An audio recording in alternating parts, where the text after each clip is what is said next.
Um, for my next vlog, number 6, has to kind of it's a kind of like a continuation of my previous vlog, and it's also based on chapter 4, the resources of evidence. So in this vlog, I'll be talking more about uh, more elements of the more pieces of what is good evidence, resources.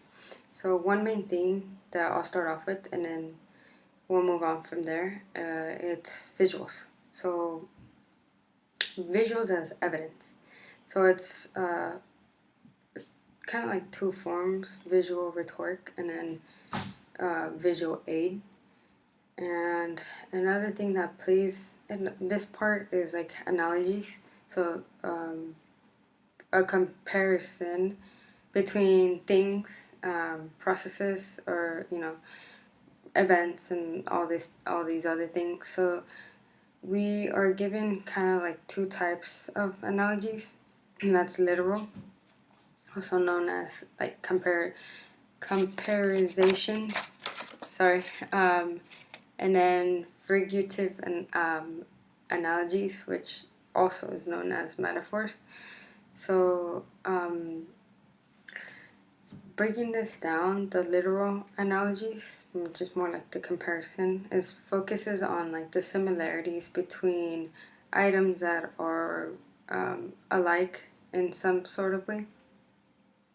So through this, it like enables us to go from what is like known and then what is tested to what isn't tested, what is unknown. So this makes seeing things like through this, it makes us see things at a different angle. So kind of knowing like, okay, we know this is that, but let's still compare it to see, if we're right or if we're wrong. So we're also given like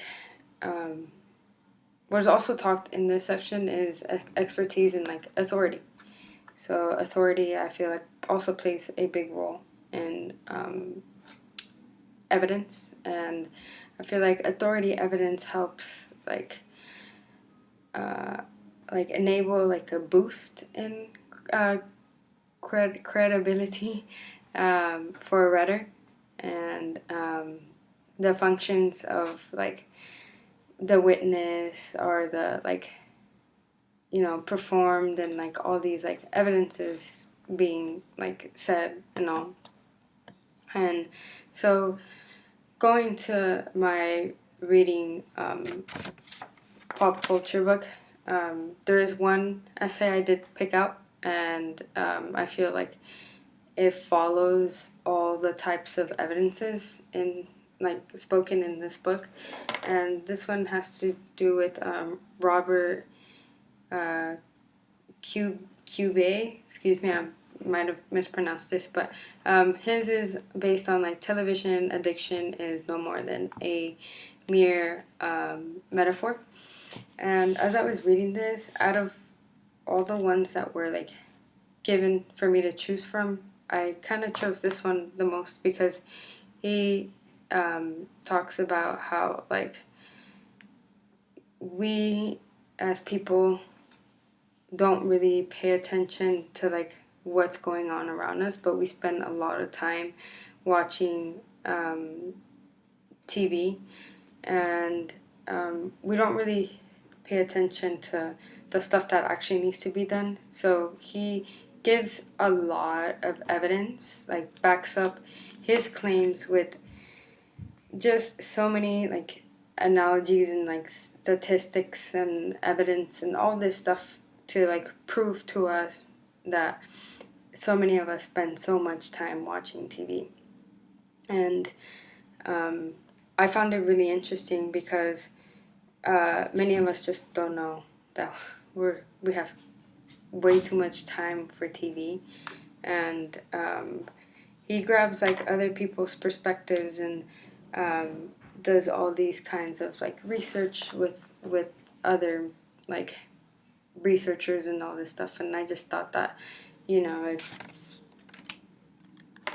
I can see where he's going with his claim, but like the overall like functions as an evidence, like as for evidence is to like prove and make like a vivid and to be clear like where we're going with our evidence. And if you can't do this, like then you're not able to make like establish these building blocks into becoming a good writer and use these resources of evidence.